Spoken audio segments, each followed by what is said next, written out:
The skyline of the Georgian village of Gori, such as it is, was dominated by a vast medieval fort, the Goristike. It is a multi-layered thing, bringing to mind the guard towers in Constantinople.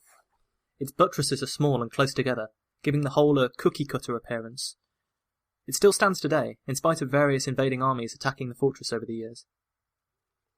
In the shadow of this fortress, a familiar scene unfolded, one echoed countless thousands of times in Gori itself, and in the many villages like it all across Georgia, across all impoverished parts of the world, for many hundreds of years. The scene is sadly all too familiar to the participants. A man, Bessarion, is in the process of becoming a drunk. Perhaps, if we're fortunate enough to be unfamiliar with this process, in our own lives and in our own minds, there's a strong dividing line between us upstanding members of society and those who have fallen outside of it.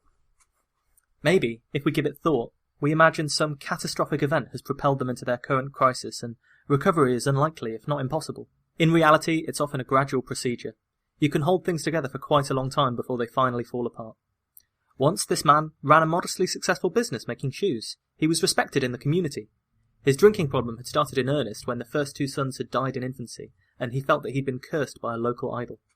When his first son grew up healthy, it receded. But when the family fell on hard times, he was forced to work in a factory, and the drinking returned. He became known as Crazy Beso to the people of the local village. Keke, his wife, would directly link the drinking to the end of the good years of business, saying, quote, his hands started shaking so that he couldn't stitch shoes. End quote. Years from now, Bessarion will die destitute, owing debts to numerous creditors. He'd die of cirrhosis of the liver. Right now, though, he still has a job, and a wife and a son that he sees. It's this subject that his drunken eye so often focuses on his son and on his wife. He's been known to return home in a rage, accusing Keke of seeing other men.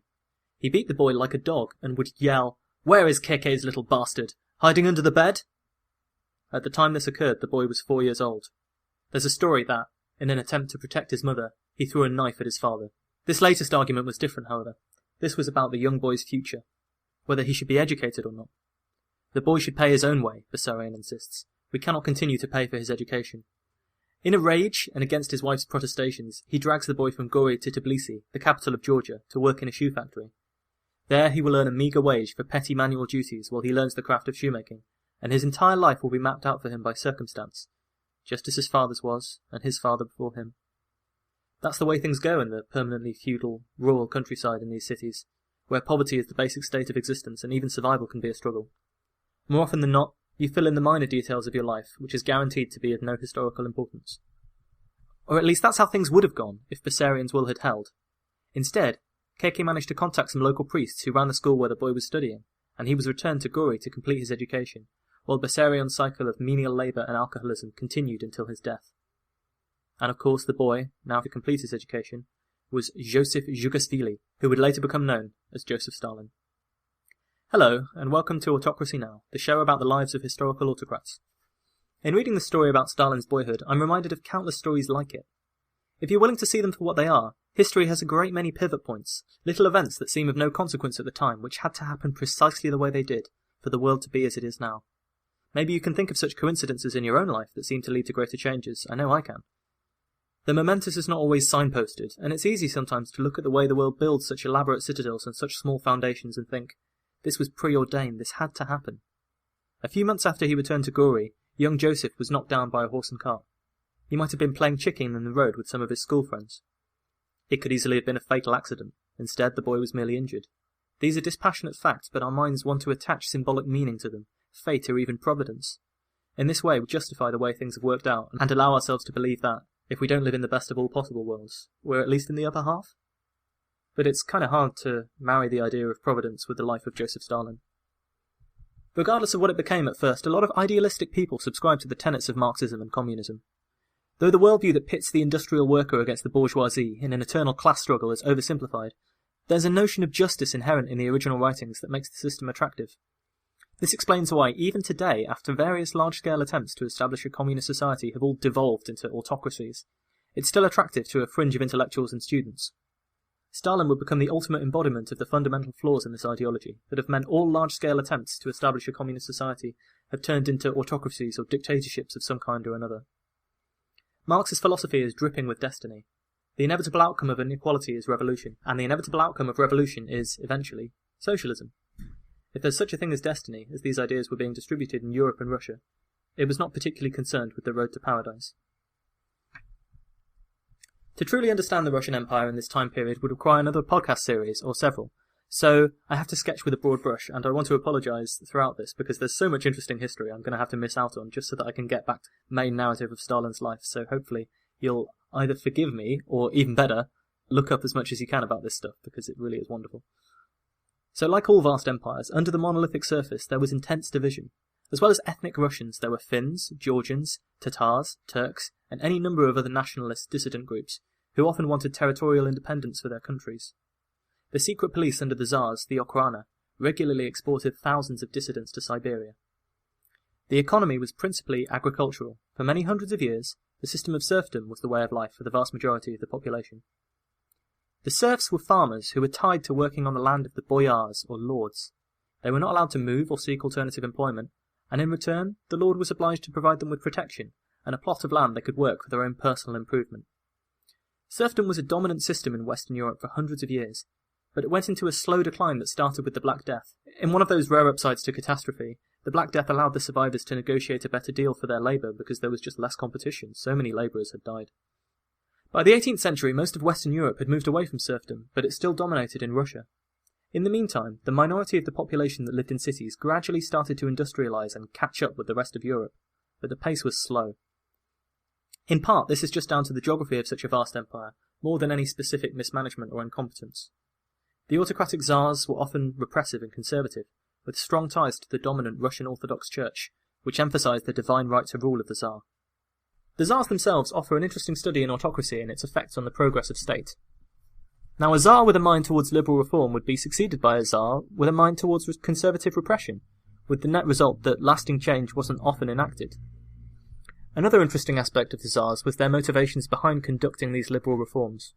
So, it's the question, do the Tsars feel that there's an innate sense of justice and fairness that they want to establish? That some Tsars feel that way and others don't? Or are they merely disagreeing about the best way to maintain their hold on power? Do you go for repression, or do you go for concessions? There was a perception in the minds of the educated in Russia that they were lagging behind the powers of Europe that were benefiting economically from the Industrial Revolution. In an attempt to resolve this problem, Tsar Alexander II emancipated the serfs in 1861. That meant that serfs were now allowed to own property, own businesses, and marry whomever they wanted without the lord's consent. They could move around too if they wanted, if they had the financial means. He described this move as, quote, abolishing serfdom from above before it can abolish itself from below. Already, the Tsars were attempting to preempt revolution. The idea was that this would stimulate a lot of them moving into the cities and becoming an industrial workforce, and that would drive the modernisation that they wanted Russia to have. However, much like the similar emancipation of slaves in the USA around this time, the institution continued by other means. In many cases, the newly freed serfs were forced to rent their land from wealthy landowners. The freed peasants had to pay a special tax to landowners and the government as a form of compensation for the power and influence that the rich people had lost. When political parties like the Socialist Revolutionaries would later argue that serfdom had just been replaced by wage slavery, they had a point. For many of the serfs, they were free in name only. In the cities, the intelligentsia and the educated few were divided about the best way for the country to progress. Some wanted liberal democracies of the kind that were being established in the US and some of the countries of Western Europe. Others were Marxists and socialists.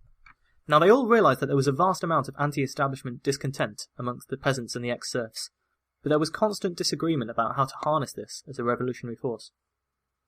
Where, for example, does an agricultural peasantry fit into Marx's industrial proletariat and bourgeoisie class structure?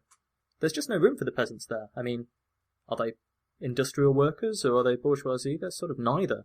Alexander II himself was assassinated by socialist revolutionary terrorists in 1881. His successor, Alexander III, as you might expect, was more repressive and autocratic again, and he centralised power in the office of the Tsar and reversed many of Alexander II's liberal reforms.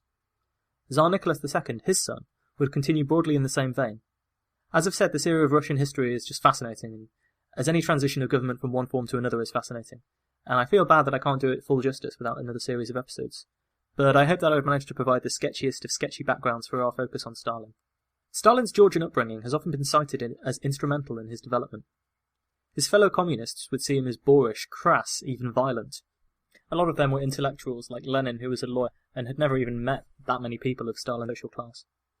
Now, for his part, as a boy, Stalin loved the literature of his native country. One of his favourite books growing up was Alexander Kazbegi's The Patricide.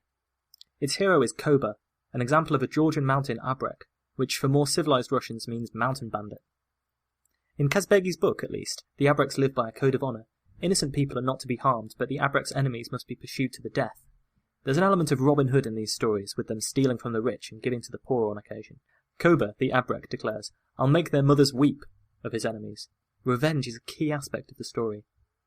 The abreks, fiercely independent, resist Russian imperial power in the 1840s as it extends into the mountains of Georgia. Stalin chose a nickname at school that he would use well into his revolutionary career, and of course it was Koba. Aged 15, Stalin went to Georgia's capital, Tbilisi, where he continued his education at the spiritual cemetery. Keke, his mother, correctly recognised that the priesthood offered the only form of social mobility in their lives, saying later, quote, "I always wanted him to become a bishop. When the bishop came from Tbilisi, I couldn't tear my eyes off him in admiration." Tbilisi, unlike Gori where he had grown up, was practically cosmopolitan, a melting pot where all of the various ethnicities and cultures of the Russian Empire collided, from Tatars to German immigrants. He earned the money to pay for his tuition by singing in the local cathedral. The imposed regime in the seminary was strict, although not uncommon to schools like it. The historical curriculum all praised the Tsars, and while the classics like Plato were studied, most modern Russian literature and anything with a sniff of independent Georgian identity was strictly banned. Anyone who broke the rules could be punished by solitary confinement. Stalin himself was punished by a spell in the solitary confinement cell for reading Victor Hugo, the celebrated French author of Les Miserables and other texts. Now, the book in question wasn't even that political. It was The Toilers of the Sea, which is a fairly straightforward rip-roaring adventure story about a Guernsey fisherman. As ever, you feel like with this type of authoritarian censorship, it only makes the content of the book seem all that more enticing. At the same time, the school was filled with bright young boys like Joseph, many of whom were poor and provincial as he was. They fell from being the kings of the streets in their local towns to straining under the harsh discipline and intense religious focus of the seminary. Maybe as a result of this, the school had a history of rebels. In 1886, a seminarist from Gori even went so far as to sentence a rector to death. Now, many of these rebels would go on to become important figures in Marxism. It's interesting to think of Stalin at this school full of would-be rebels and revolutionaries. From Gori, he came to a multicultural city and gradually became more politically aware. In the Marxist system where the industrial workers are forever exploited by a cruel and uncaring upper class, did young Stalin see shades of the injustice and inequality that kept most of the citizens of Gori and their economic change with little hope of advancement? The other great Bolshevik, Lenin, came from a broadly middle-class background. He became radicalized at university, translating the Communist Manifesto into Russian, but he never really moved in the circles of industrial labourers that are the focus of Marxism. The cruel capitalist world that's exploitative that was presented by Marx was surely closer to Stalin's experience than Lenin's. It might seem strange that the repressive, czarist regime of Russia, which is kind of reflected in miniature by the school Stalin attended, allowed Marxism to flourish to the extent that it did. But in Georgia, at least, the authorities were more concerned with nationalist movements who wanted Georgian independence. Not that Joseph was immune to this in his early years. While he was in the seminary, he composed poetry, some of which was published, which includes such stirring verses as, quote, "Flower, O my Georgia, let peace reign in my native land, and may you, friends, make renowned our motherland by study." End quote. Joseph stopped writing poetry as his education advanced, becoming more distant from the authorities. A report from the local inspector in 1898 described him thus, quote, "In general, pupil Zhugasvili is rude and disrespectful towards persons in authority, and systematically fails to bow to one of the teachers." End quote. In 1899, as the last of the final examinations was about to be sat, Joseph disappeared from the seminary. While qualifying from the school would have likely given him the chance to go to a Russian university, there was no financial support system in place that would have made this idea practical. Certainly his family would be unable to support him. At the same time, maybe it's not a stretch to imagine that he was disillusioned with the educational system in general, feeling that he'd learnt more from the independent study of European literature and Marxist texts that he'd been punished for in the seminary. I think that the few years that Stalin spent at the seminary solidified all the aspects of his character that had already begun to develop. While his personality might have been shaped, as all of our personalities are, by his parents and where he grew up in his early school days, it was at the seminary that it took on the revolutionary, anti-establishment character that would define his early life. It was here that he decided Marxism, with its dreams of an international revolution, and not Georgian patriotism or some other ideology, would define how that anti-establishment feeling transformed into action. A lot of people decide what they want to finally do at school. For others, it takes a lot longer to work out. But Stalin already knew that he wanted to become a revolutionary. By the end of the year, Joseph had found employment in the physical observatory in Tbilisi, which involved recording measurements of the weather and temperature. It was the only proper job he'd have before becoming ruler of the Russian state. By the turn of the century, he was living in a small flat with 2 other students, an ex-school friend from Gori and one from the seminary, all of whom shared anti-establishment beliefs. They pursued the early formation of revolutionary views after hours. Around this time, Joseph was impressed by a talk given by one Lev Kamenev, who he would later work alongside as a leading Bolshevik. His life at this point reminds me a bit of the life of someone who's chosen to pursue an artistic dream. He's taking on employment that wouldn't tax him, spending time with like-minded friends, frantically working to be heard in a very specific scene after hours. Like all revolutionary movements, especially in the early stages, Marxist ideas had almost as many distinctive interpretations as individuals who read about them. It seems that Stalin came into conflict with his fellow revolutionaries, not so much for ideological differences, as being personally difficult to get along with. Robert Service reports that his fellow revolutionaries, quote, could not stand his personal capriciousness and tendency towards despotic behaviour. End quote. This, combined with a police raid on the observatory that left him without a permanent home, resulted in him leaving Tbilisi and moving to other regions of Georgia as a young agitator. New members of the Marxist movement were tasked with making contact with specific workers and agitating against their employers to accelerate the inevitable workers' revolution. In the course of encouraging general strikes, marches, and protests, a large demonstration Stalin was involved in ended in violence when the police opened fire on the workers' mob. The subsequent investigation by the Okhrana, the Tsar's secret police, resulted in Stalin's arrest and imprisonment in Batumi, Georgia. This violent incident appears to have hardened Stalin's resolve further. Prior to this, he was reluctant to advocate violent struggle in his writings in Marxist newspapers, but afterwards he said that the tone was altered. As ever, violent repression by the authorities just encouraged revolutionaries further. By this point, Stalin had become established in the underground community of committed revolutionaries, and he was fully engaged in their lifestyle. A constant game of cat and mouse with the Okhrana characterized their days. Revolutionary figures would regularly be captured and arrested for minor offences, only to escape or be released and return to work. Stalin's first arrest occurred in Georgia in Batumi in 1902. After a year in prison, he was exiled to Siberia.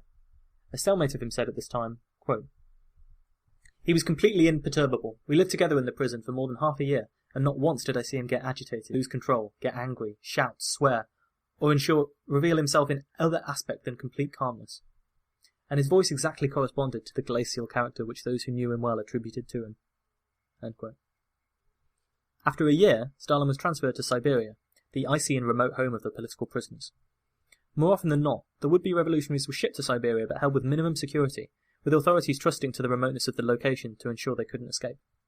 But Stalin was not the only revolutionary to escape exile, although it took him 2 attempts, since apparently the first time he didn't wrap up warm enough and was recaptured with frostbite. When he returned to Tbilisi, it was to find his political party, the Social Democratic Workers' Party, in the midst of a schism.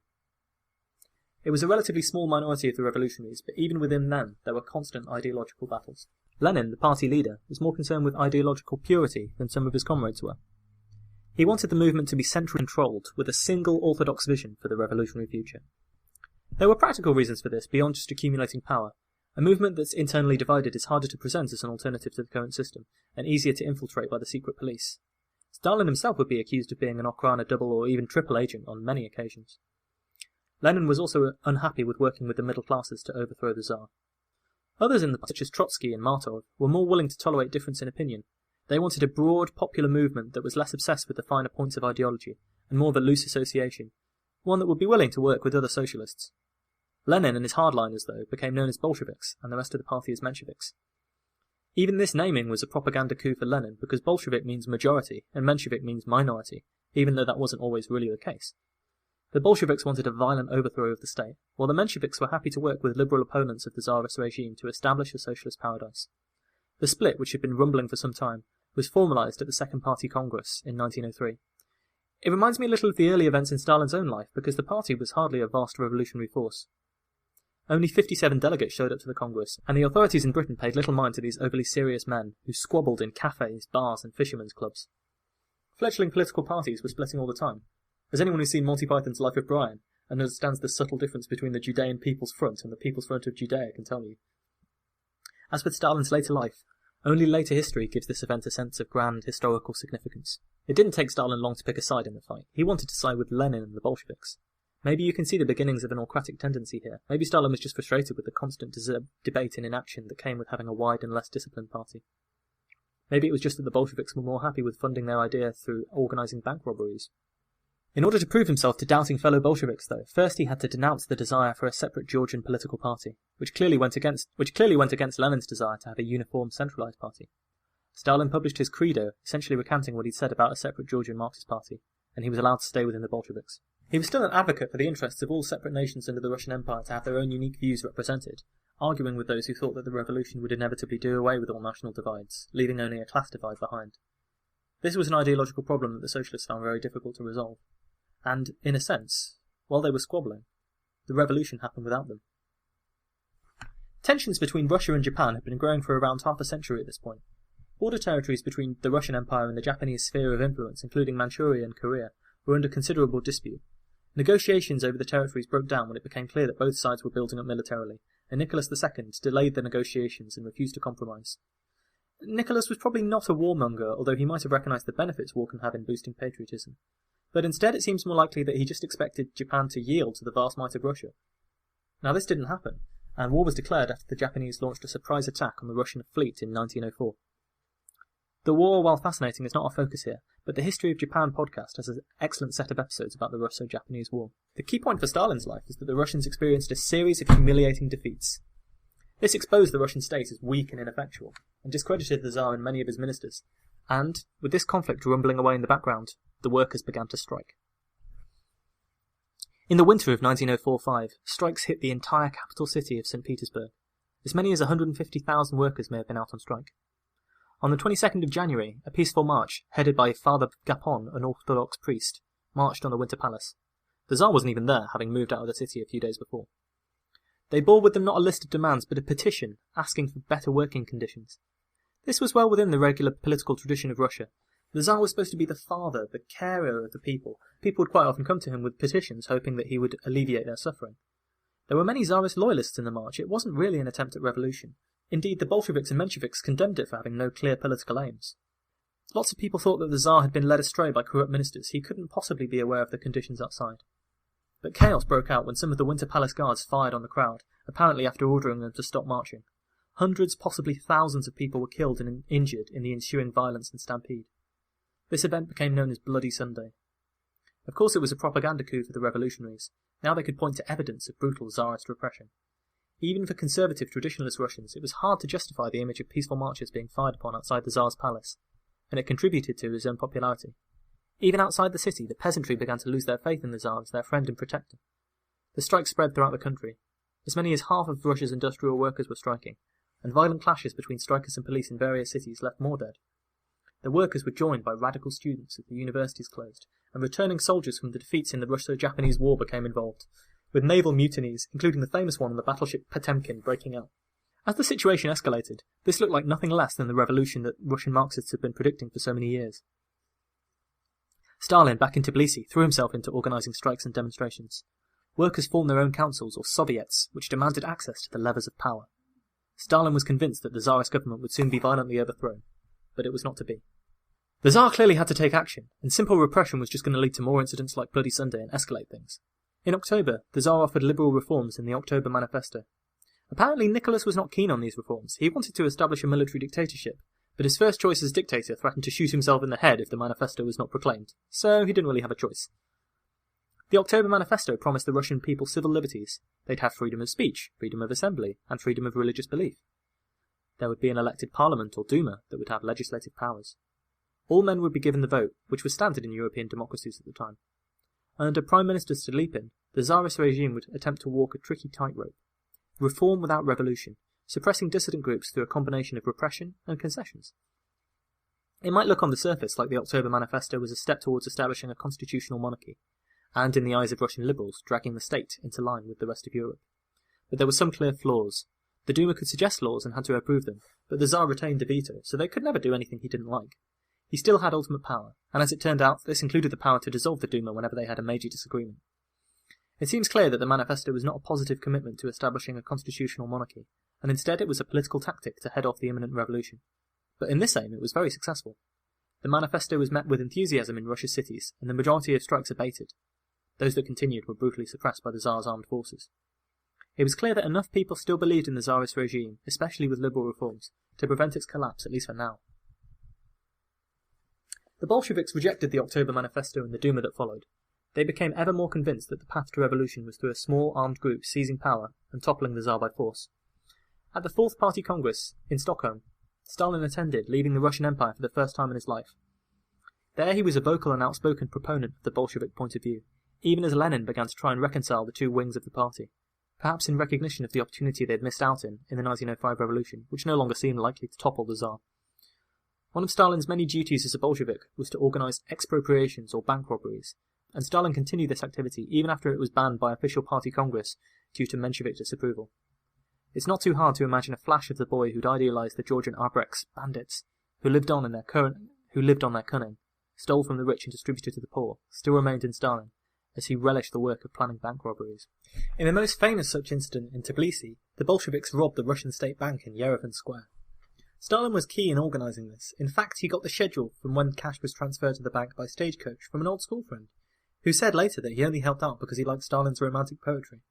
So if you want to rob a bank, write a sonnet first? When a stagecoach loaded with rubles approached, a gang of robbers hurled grenades at the coach, killing the driver and some of the armed guards. Still more revolutionaries started firing at the Cossacks. These were the rough horsemen who were symbolic of the Tsarist oppression. At the end of the carnage, 40 people lay dead, and the bandits had made off with 340,000 rubles, which is around $3 million in today's money. Sources differ about what Stalin was doing. And naturally, like everything about the less well-documented early revolutionary stage, it's hard to tell the truth from the propaganda. One of his pet writers said that he was the first one to hurl a grenade at the carriage, but that's probably not true. In all likelihood, he didn't fire a shot, but there are descriptions of him supervising the robbery from a nearby cafe, in one account, calmly smoking a cigarette, which also seems like the kind of story that Koba would like you to believe. Around this time in 1906, Stalin met a young lady called Ketevan Svandiza, and within a year they were married. Despite his atheism after dropping out of the seminary, Stalin agreed to a church wedding for the sake of traditionalism. Depending on who you believe, they might have got married because Ketevan already knew she was pregnant with Stalin's first son, a boy called Yakov, who was born in 1907. As with so many significant women in history, it's difficult to find much information about Ketevan. It does not seem likely that she was attracted to Stalin because of his politics, although some Marxist theory did preach equality of the sexes, at least in theory. In Chinua Achebe's wonderful poem Vultures, which I urge you to read if you haven't already, he beautifully illustrates the concept of moral ambiguity. We have the hindsight of history.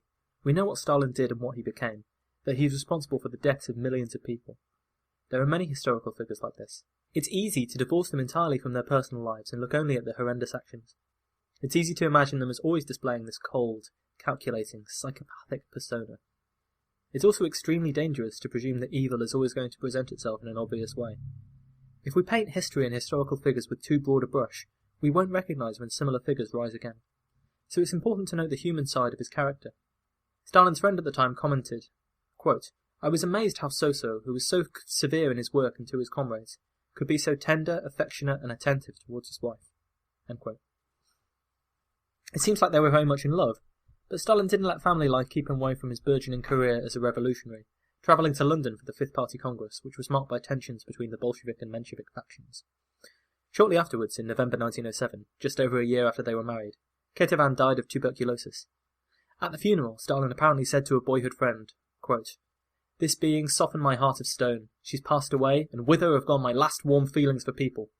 He pounded his chest and said, "In here, everything is so empty, so unutterably hollow." It's tempting for a die-hard romantic like me to suggest that this is the turning point in Stalin's life, when whatever empathy he'd had was snuffed out, and the final nail in the coffin of his personality was hammered home. It's clear that he was deeply shaken by her death, but at the same time, it's not like he turned his back on revolutionary life to raise a family, only to have his hopes cruelly dashed. While his wife was at home, he was risking his liberty, and theirs, to pursue his political goals.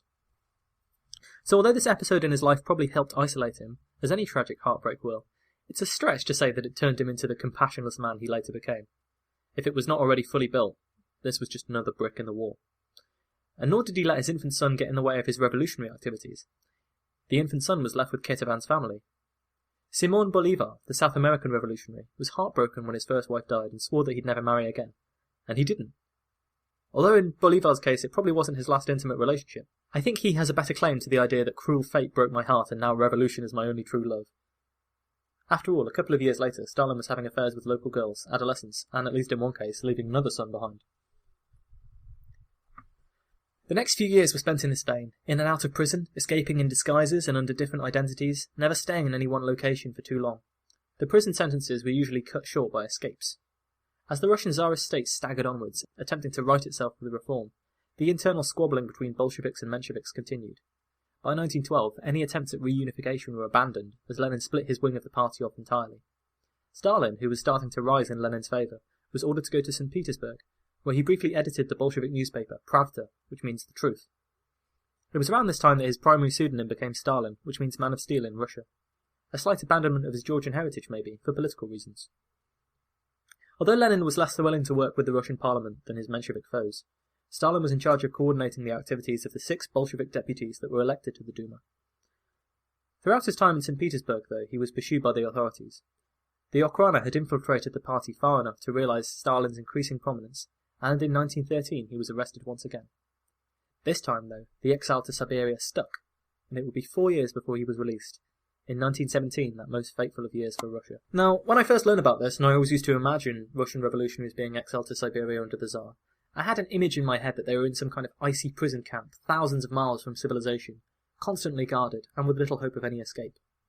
The reality was a little bit different. 1 or 2 revolutionaries would be sent to a remote village, in Stalin's case in Turkhansk district. There they were, well, more or less left to their own devices. They rented rooms with local villagers and families. They regularly met with other revolutionary exiles to discuss the finer points of their ideologies and what they were going to do once they escaped. The authorities relied mostly on the extreme conditions to keep them in place, the 9-month winters, the incredible remoteness of the locations. There were no railways and no rivers nearby to make you escape. Set out alone, and you'd almost certainly perish in the attempt to reach civilization. It's difficult for us in the modern age, I think, to imagine communities remote enough that simply being there was an effective form of imprisonment, but it was effective enough to contain Stalin and his fellow revolutionaries for years. Stalin, who was probably over his wife at this point, promptly moved in with a local family and impregnated their teenage daughter. The money he was able to provide to the poverty-stricken family entitled him, at least in his own mind, to take whatever he wanted, and treat them with complete contempt. Many of the villagers were impressed to be in the midst of a famous southerner and revolutionary. Stalin's Siberian exile was not altogether unpleasant. He spent time hunting, fishing, and writing endless letters to party comrades back home, more often than not asking them for financial support. With the post being delivered once a month, if at all, it was difficult to stay at the forefront of political developments in Russia. So, as much as he might have enjoyed aspects of Siberian lifestyle, you get the sense he was counting down the days until he could return to the thick of the political fray. It must have been especially frustrating to be so isolated when the First World War broke out in 1914. Towards the end of his exile, Stalin was nearly conscripted into the Russian army, which maybe gives you an indication of how desperate they were for soldiers, but he managed to get out of it. The reason? Well, remember that cart accident I told you about right at the start? It had left his arm permanently damaged, and the injury was severe enough that the army doctors didn't allow him to serve in the armed forces. Again, it seems like a small event had severe consequences. Just as in the case of the Russo-Japanese War, military defeat exposed the weakness in the Tsarist government. The shortages of food caused by the war stirred up popular discontent. In reality, despite Nicholas and Stolypin's best efforts, the issues that had plagued Russia had not been fixed in the years of reform since 1905. By 1917, 6 million Russian soldiers had become casualties, the war looked unwinnable, vast swaths of Russian territory were occupied, and morale was at rock bottom. Worse, the Tsar, in an attempt to be decisive, had taken personal control of the army in 1915. Its defeats were therefore directly linked to his failures, and his wife was left in charge. She was unpopular for various reasons. A good dose of historical misogyny, sure, but also her German heritage and the fact that she was deeply influenced by one Grigory Rasputin. Yes, Rara Rasputin, alleged lover of the Russian queen. Nicholas II's son was a haemophiliac. Doctors could do very little to help him, but the influence of Rasputin, a holy man from Siberia, seemed to help the boy. Rasputin ended up in a position of a lot of significant influence and power, much to the annoyance of other royalists. He was apparently rude and uncouth, but it's clear that a lot of the aristocrats who surrounded Nicholas resented that this peasant had gained such a position of prominence. I mean, remember everyone being so mad at Cleander that Commodus had put into charge? Their displeasure with the Tsar was made clear when a conspiracy of noblemen assassinated Rasputin. It's possible that his significance gets overplayed because he's such an interesting character, and such a compelling myth has grown up around this wild-eyed faith healer from the steppe. As you can see, I couldn't resist talking about him too much either. But the fact that the aristocrats would murder him showed that they'd lost faith in the Tsar's judgment. Even liberal reformers had grown frustrated with the Tsar constantly dissolving the Duma whenever they disagreed with him. At the start of 1917, St. Petersburg was just waiting for a spark. Next episode, we'll track Stalin's career through the tumultuous revolutionary year of 1917. 100 years ago as I write this, Russia was about to undergo one of its most politically eventful years ever. It makes modern political drama seem light by comparison. An autocracy that had lasted for hundreds of years will be overthrown. A democracy will attempt to thrive in its place. 2 revolutions in the space of a year will rock a country to its core. Although our focus is on Stalin, I think it will be informative and interesting to look at the Tsar as well. After all, here's another autocrat being overthrown and replaced by a democratic system. So it's linked to our central theme. And it's just really fascinating, so I hope you don't mind me bibbling about it for a little while. We will, of course, also track Stalin through this fateful year. This will see a transformation in his fortunes. He started the year as a minor revolutionary, exiled in distant Siberia, in a small, splintered political party. He would end it as a minister in the new government of the Russian Empire. Thanks for listening. You can find us online at autocracynowpodcast.wordpress.com. You can subscribe on iTunes. Please rate us and leave us a review and tell all of your friends so that as many people can hear this as possible. And if you want to donate money to us, that's fine as well. If you have any questions, you can email us. The details are on the website. Our theme music is A Spirit of Russian Love by Zinadia Trokai, and you can find her work at costa.bandcamp.com. Thanks for listening, and until next time, have fun.